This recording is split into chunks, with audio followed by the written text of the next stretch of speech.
Le matin arriva comme toujours pour ceux qui n'ont nulle part où fuir. Lentement, froidement, sans cérémonie. Clara se réveilla avant le réveil, comme chaque jour, non par discipline, mais parce que le silence de la petite chambre devenait pesant, lorsque le soleil commença à filtrer à travers le rideau. Elle s'assit au bord du lit, et resta là un instant, à contempler ses mains. Des mains qui avaient lavé tant de vaisselle, plié tant de vêtements, ciré tant de parquets qui n'étaient pas les siens, des mains qui avaient jadis porté une alliance. Elle ne pensait pas beaucoup à son alliance, du moins, elle essayait de ne pas y penser. Mais ce matin-là, elle ouvrit le petit tiroir de sa table de chevet, prit la bague en or tout en bas, là où l'on range les choses dont on ne sait pas trop quoi faire, et la contempla longuement. Elle la fit tourner entre ses doigts. Elle en sentit le poids, puis elle la glissa dans la poche de son tablier et partit travailler. Le bus était plein, comme toujours. Clara, debout, s'accrochait à la barre, le visage tourné vers la fenêtre, observant la ville défiler sans vraiment prêter attention à rien. Il y avait chez elle quelque chose qui lui rappelait une personne autrefois bien plus joyeuse. Dans ses traits, dans la façon dont ses yeux pétillaient, parfois avant de s'éteindre, comme si elle se souvenait d'avoir eu de l'espoir avant d'y renoncer aussitôt. Elle travaillait au manoir Cavalcante depuis un peu plus d'1 an. Elle y était arrivée par le biais d'une agence, sans recommandation, sans relation, avec pour seuls atouts un casier judiciaire vierge et sa bonne volonté. La maison était trop grande pour un seul homme. 3 étages, un jardin à l'arrière, un garage abritant 3 voitures, qui ne sortaient presque jamais. Et Rodrigo Cavalcante, le propriétaire de tout cela, passait le plus clair de son temps dans son bureau du 1er étage, porte close. Clara le voyait rarement. Parfois, leurs chemins se croisèrent dans le couloir, et il passait sans même le regarder, avec cette distance propre à celui qui a appris à traiter les murs et les gens de la même façon, comme des obstacles neutres. Il n'était pas cruel, il n'était pas impoli, il était simplement absent, d'une manière presque douloureuse à voir, comme une belle maison que personne n'habite vraiment. Elle le savait, car Donna Marta, la cuisinière qui travaillait là depuis des années, le lui avait dit spontanément. La femme de Rodrigo était décédée 2 ans plus tôt. Accident de voiture. Un mardi d'octobre, en milieu d'après-midi, alors qu'il était en réunion à São Paulo. Clara avait écouté le récit en silence, jouant nerveusement avec un torchon qu'elle n'avait pas besoin de toucher, et elle pensait qu'il y avait différentes façons de perdre quelqu'un. Il y a celles qui arrivent trop vite et laissent un vide impossible à combler. Et il y a celles qui arrivent lentement, presque silencieusement, et quand on s'en rend compte, la personne est partie depuis si longtemps qu'on ne sait plus vraiment quand elle a cessé d'être là. Elle connaissait les 2 voies. Elle avait vécu les 2. Ce matin-là, en arrivant au manoir, elle remarqua que le garage était ouvert et qu'une des voitures était partie. Rodrigo ne partait généralement pas si tôt. Elle entra par la porte de derrière, accrocha son sac au porte-manteau et commença à ranger la cuisine machinalement, comme quelqu'un qui fait la même chose tous les jours. Café, casserole, vaisselle, surface. Donna Marta était absente. Elle était donc seule. Il était environ 10 heures du matin lorsqu'elle descendit le couloir du 2e étage avec son balai et entendit des pas monter l'escalier. Rodrigo était rentré. Il ne la salua pas en passant. Elle dit bonjour d'une voix basse, presque machinale, et il répondit par un signe de tête, déjà absorbé par son téléphone portable. Clara continua de balayer, mais quelque chose lui échappa de la poche de son tablier au moment où elle tourna au coin. Le cliquetis du métal sur le parquet était faible, mais distinct. Et avant qu'elle ne puisse se baisser, leurs regards se posèrent tous 2 simultanément sur le sol. L'anneau a tourné pendant 1 seconde avant de s'arrêter. Rodrigo se baissa plus vite qu'elle ne l'avait imaginé. Il ramassa la bague, il la fixa un instant qui lui parut une éternité, avec une expression que Clara ne parvenait pas à définir. Ce n'était ni de la curiosité, ni du jugement, c'était autre chose, plus profond et plus silencieux. Elle lui tendit la main, il la lui rendit sans rien demander. Elle remit la bague dans sa poche et continua de balayer comme si de rien n'était. Mais elle sentit le poids de son regard plus longtemps que d'habitude avant qu'il n'entre dans son bureau et ne ferme la porte. Elle n'y pensait plus, ou du moins, elle essayait de ne pas y penser. 3 jours plus tard, un vendredi, elle quitta le travail plus tôt car elle avait un rendez-vous qu'elle ne pouvait pas reporter. Il y avait une petite bijouterie en centre-ville, une de celles qui achetaient l'or en gros, avec une enseigne délavée en vitrine et un homme à grosses lunettes derrière le comptoir. Clara était déjà passée devant cette boutique plusieurs fois. Cet après-midi-là, elle y entra. Elle sortit la bague de sa poche et la posa sur le comptoir. L'homme l'examina sans expression, comme s'il s'agissait d'un simple bijou, et lui proposa un prix qu'elle jugea bas. Elle l'accepta sans négocier, car ce n'était pas la bague qu'elle vendait, mais ce qu'elle représentait. La dette qu'elle traînait depuis que l'hôpital lui avait facturé plus que ce qu'elle avait sur son compte, que son loyer était en retard, et que l'argent qu'elle envoyait chaque mois à sa mère à la campagne avait accumulé les intérêts d'une carte de crédit qu'elle n'aurait jamais dû utiliser, mais qu'elle avait utilisée faute de mieux. Elle prit l'argent, la plia, la fourra dans son portefeuille, et partit. Il ne s'est pas retourné. Rodrigo était au volant de la voiture noire garée de l'autre côté de la rue. Il n'avait pas prévu d'être là. Il était parti pour une réunion annulée à la dernière minute et attendait que le feu passe au vert lorsqu'il reconnut la silhouette au milieu du trottoir. Ses cheveux tirés en arrière, sa démarche un peu trop rapide, comme si elle était pressée mais sans but précis. Puis il la vit entrer dans la bijouterie. Et il resta là, sans raison apparente d'attendre, mais il attendit tout de même. Quand elle est partie, son portefeuille à la main, et cette expression de quelqu'un qui vient d'accomplir un acte douloureux mais nécessaire, quelque chose s'est éveillé en lui. Ce n'était pas de la curiosité, c'était de la reconnaissance. Cette façon si particulière de tenir fermement son menton, les yeux légèrement embués. Il avait déjà vu ce visage, dans le miroir, un après-midi d'octobre, 2 ans auparavant. Elle ne l'a pas vu. Il est parti sans rien faire. Le lundi suivant, Clara arriva au travail et trouva une enveloppe sur la table de la cuisine, son nom écrit à la main. Elle la contempla un instant sans la toucher, comme si elle pressentait quelque chose de bon, car elle avait pris l'habitude de pressentir de bonnes choses. Puis, elle l'ouvrit. C'était une avance, le double de son salaire mensuel, accompagné d'un mot écrit sur une simple feuille de papier, pour tout besoin, sans obligation de remboursement. Elle resta assise là longtemps, l'enveloppe à la main. Plus tard, lorsque Rodrigo repassa par la cuisine, elle était là, le billet à la main. Il s'arrêta, il regarda le papier, il la regarda. « Je ne peux pas accepter cela », dit-elle d'une voix plus ferme que ce qu'elle ressentait intérieurement. Il ne répondit pas tout de suite. Il y avait dans son regard quelque chose qu'elle n'avait pas encore appris à déchiffrer, car elle n'avait jamais eu le temps de vraiment le regarder auparavant. Une attention contenue, comme celle de quelqu'un qui a beaucoup à dire et qui a appris que parler ne résout presque jamais rien. « Je vous ai vu à la bijouterie », dit-il finalement, lentement. Clara sentit son visage s'empourprer. Non pas de honte, mais de cette autre forme de chaleur qui vous envahit quand on vous surprend là où vous vous y attendez le moins. « La bague était à vous ?»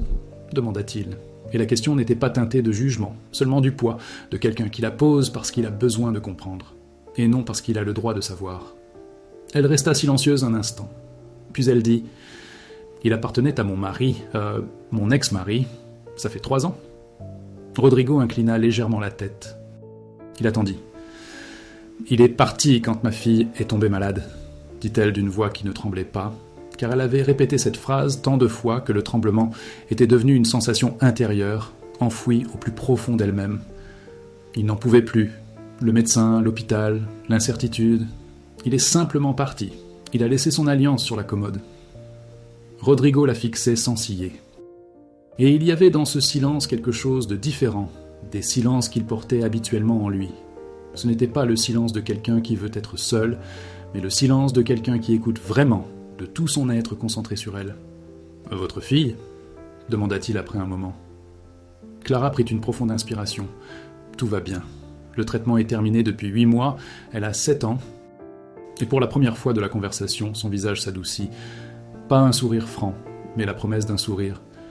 Elle vit avec ma mère à la campagne, car ce serait trop cher ici. Rodrigo regarda l'enveloppe que Clara lui tendait encore. Il ne la prit pas. « Garde », dit-il simplement.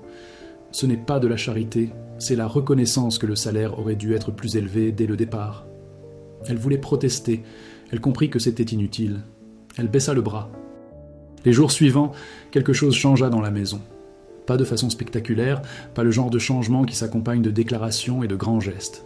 C'était le petit changement du quotidien qui, lentement, se réorganise. Rodrigo commença à prendre son café dans la cuisine plutôt qu'au bureau. 1 fois, 2 fois, 3 fois. D'abord sans un mot, juste le journal ouvert sur la table. Puis avec quelques questions, sur la météo, sur le café, sur des choses insignifiantes qui sont pourtant toujours les plus importantes. Clara répondit sans dissimuler sa fatigue, mais sans l'exagérer. C'était de cette présence discrète que l'on remarque rarement, mais que l'on ressent toujours. Comme entrer dans une pièce où la fenêtre est ouverte et où l'air est plus frais sans qu'on sache pourquoi. Un jour, il a demandé comment s'appelait sa fille. « Béatrice » dit-elle. « Bia ». Il fixa le café comme s'il y voyait quelque chose. « Joli nom ». Elle a choisi son propre surnom à l'âge de 4 ans. Elle a décidé que Béatrice était trop grand pour elle. Un léger sourire se dessina au coin de ses lèvres. Ce n'était pas un sourire franc, mais c'était ce qui s'en rapprochait le plus que Clara lui avait vu en plus d'1 an de collaboration. Elle réalisa alors qu'elle l'avait observé d'un peu trop près. Elle détourna le regard. Il y avait une limite qu'elle ne franchirait pas. Elle le savait. Non pas parce qu'une règle était écrite quelque part, mais parce que la vie lui avait appris, de la manière la plus douloureuse qui soit, ce qui arrive quand on fonde ses espoirs sur un terrain qui ne nous appartient pas. Elle avait 7 ans d'expérience professionnelle à son actif, une fille à charge, une dette qui diminuait lentement mais qui persistait, et un cœur qu'elle avait appris à chérir plus que tout. Elle a donc maintenu la distance adéquate, polie mais ferme, présente mais inaccessible, un équilibre difficile à trouver qu'elle a su maintenir car elle savait qu'elle n'avait pas d'autre choix. Rodrigo, quant à lui, semblait comprendre la limite. Il ne la testa pas, mais il ne céda pas non plus. Il resta dans cet espace intermédiaire, cet endroit inconfortable où 2 personnes sont assez proches pour ressentir la chaleur de l'autre, mais trop éloignées pour se toucher sans conséquence. C'était par un après-midi pluvieux, alors que Donna Marta était partie tôt et qu'ils étaient 2 seuls à la maison, qu'il apparut à la porte de la buanderie avec une expression qu'elle ne parvint pas à décrire. Elle pliait du linge, le bruit de la pluie battante recouvrant tout dehors, et elle leva les yeux sans interrompre ce qu'elle faisait. « Vous partez à la fin du mois » demanda-t-il. Elle resta silencieuse un instant. Pourquoi me posez-vous cette question ? Madame Marta m'a dit que vous recherchiez d'autres offres d'emploi. » Clara déposa les vêtements dans le panier. Elle posa un instant les mains sur le tissu. Faire des recherches ne signifie pas partir. Mais vous réfléchissez. Elle respira. Parfois, je pense... Il croisa les bras et s'appuya contre le chambranle de la porte comme s'il comptait rester un moment. Pourquoi ? La question était plus directe que d'habitude. Elle songea à mentir, ou plutôt à ne pas mentir, mais à simplifier, à donner une réponse facile qui mettrait fin à la conversation. Mais il y avait quelque chose dans la façon dont il avait posé la question, avec cette attention si intense qui rendait difficile de dire autre chose que la vérité. « Parce que ça devient difficile, » a-t-elle fini par dire, « travailler dans un endroit où l'on commence à se sentir bien, il devient difficile de savoir où s'arrêter. » Le silence qui suivit était unique en son genre. C'était un silence qui avait son propre poids, qui occupait l'espace comme une 3e personne dans la pièce. Rodrigo la regarda longuement. Puis il baissa les yeux sur ses propres mains, qu'il avait abaissées de ses bras croisés sans s'en rendre compte. « Je comprends, » dit-il, et la façon dont il le dit donna à Clara l'impression qu'il parlait de plusieurs choses à la fois. Elle prit le panier à linge et passa prudemment devant lui, gardant sa distance habituelle. Arrivée à son épaule, elle s'arrêta. Sans se retourner, elle resta dos à lui, le panier toujours dans les bras. « Bia vient de me rendre visite la semaine prochaine, » dit-elle. Elle ne savait pas pourquoi elle disait cela. C'est la première fois qu'elle vient dans la capitale. Silence. « Tu devrais l'amener ici, » dit-il si bas qu'elle entendit à peine la pluie. Elle ne répondit pas. Elle descendit les escaliers, le panier dans les bras, le cœur battant à un rythme qu'elle préférait ne pas analyser. Bia arriva le jeudi suivant. Clara avait demandé un jour de congé, chose qu'elle n'avait jamais faite auparavant, et Rodrigo le lui avait accordé sans qu'elle ait besoin d'en dire plus. Elle alla chercher sa fille à la gare routière tôt le matin, et lorsque l'enfant se jeta dans ses bras, toute petite et légère, avec ce parfum de tournesol dont Clara ignorait l'origine mais dont elle était persuadée de l'existence, elle garda le visage enfoui dans les cheveux de la fillette plus longtemps qu'elle ne l'aurait fait d'ordinaire en public. Elles passèrent la journée ensemble. Une glace, le parc, un magasin de jouets, où Clara laissa Bia choisir un petit objet qu'elle lui devait depuis Noël. L'après-midi, alors qu'elles rentraient à leur chambre louée, elles passèrent devant le manoir par hasard, et Bia tira sur son bras. « C'est ici que vous travaillez ?»« Été. »« Il est immense !» La jeune fille appuya son front contre le cadre métallique du portail et regarda dehors, les yeux écarquillés. « Vous avez un chien ?»« Il n'en a pas. »« Piscine ?»« Il a. »« Pourrais-je te revoir un de ces jours ?» Clara ouvrit la bouche pour dire non, non pas parce que c'était interdit, mais parce qu'un instinct la poussait à protéger ce lieu de toute confusion avec cette partie de leur vie. Mais avant qu'elle ne puisse répondre, la porte latérale donnant sur le jardin s'ouvrit, et Rodrigo apparut, son manteau jeté sur l'épaule, l'air légèrement surpris de les voir là. Bia n'eut pas le réflexe d'une adulte de faire semblant de ne pas regarder. Elle le fixa sans ménagement. « Êtes-vous la propriétaire ?» demanda-t-elle. Rodrigo regarda la jeune fille. Quelque chose changea sur son visage, ce ne fut pas immédiat. C'était comme la marée qui monte lentement et dont on réalise soudain que le niveau a changé. « Je le suis. Y a-t-il une piscine ? J'ai. Ma mère a dit. Il regarda Clara un instant, et elle fit une grimace qui disait que ce n'était pas sa faute, et lui fit une grimace qui disait que tout allait bien, et dans cet échange silencieux, il y eut une complicité qu'aucun d'eux ne s'attendait à ressentir. « Tu veux voir ?» demanda-t-il à Bia. Bia avait déjà franchi le portail avant même que Clara ait fini de respirer. Ils restèrent 1 heure. Bia courut dans le jardin, demanda le nom de chaque plante, voulut savoir pourquoi la piscine était bleue et non verte, et découvrit toute seule la balançoire cachée derrière un grand buisson. Une balançoire qui était là depuis avant que Rodrigo n'achète la maison, qu'aucun adulte n'utilisait, qui attendait simplement que quelqu'un la trouve. Rodrigo était assis sur le banc de pierre près du jardin, son manteau toujours jeté sur l'épaule, et il observait. Clara se tenait à distance respectueuse, mais parfois, elle le regardait du coin de l'œil, incapable de s'en détacher complètement, et parfois, elle le surprenait à la regarder. Aucun des deux ne disait un mot, car il y a des choses qui deviennent plus réelles quand on ne cherche pas à les nommer. Au moment du départ, Bia serra Rodrigo dans ses bras sans prévenir. L'enfant s'approcha simplement de lui, enroula ses bras fins autour de sa taille et resta là 2 secondes. Il lui fallut un instant pour réagir, comme quelqu'un qui a oublié le geste et a besoin d'un moment pour que son corps s'en souvienne plutôt que son esprit. Puis, il posa délicatement sa main sur son dos, lentement, comme s'il s'agissait d'un objet fragile. Bia lâcha prise et courut chercher son sac à dos. La main de Rodrigo resta suspendue en l'air un instant après son départ. Clara le regarda. Il regarda Clara. Et il se passait tant de choses à cet instant qu'aucun d'eux ne sut comment les exprimer, que le silence devint aussi pesant qu'une pièce avant l'orage. « Merci, dit-elle finalement. Pour cet après-midi. » Il secoua la tête. « N'importe quand. » Elle prit Bia par la main et elles s'éloignèrent sur le trottoir. Il resta près du portail à les regarder partir, jusqu'à ce que le virage de la rue les engloutisse.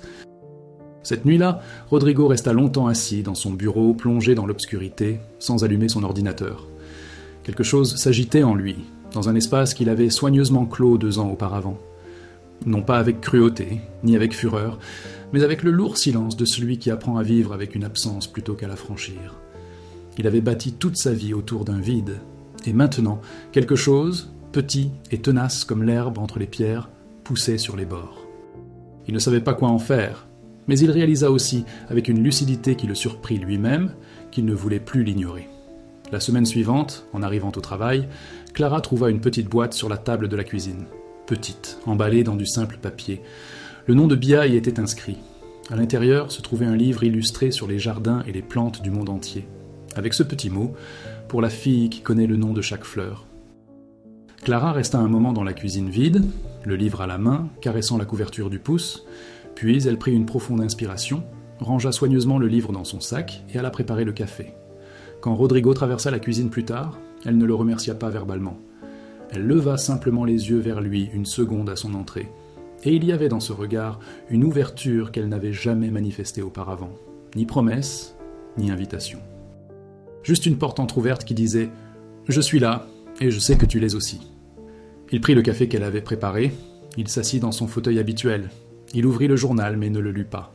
Et dehors, la matinée suivait son cours comme toujours, sans demander la permission, sans savoir ce qu'elle réserve.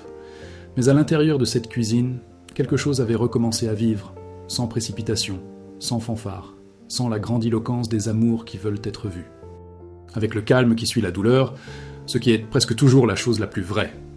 Clara retira le café du feu et le versa dans sa tasse sans qu'il le lui demande, car elle savait déjà comment il l'aimait, et parce que prendre soin des autres avait toujours été sa façon d'exprimer ce qu'elle ne pouvait pas mettre avec des mots.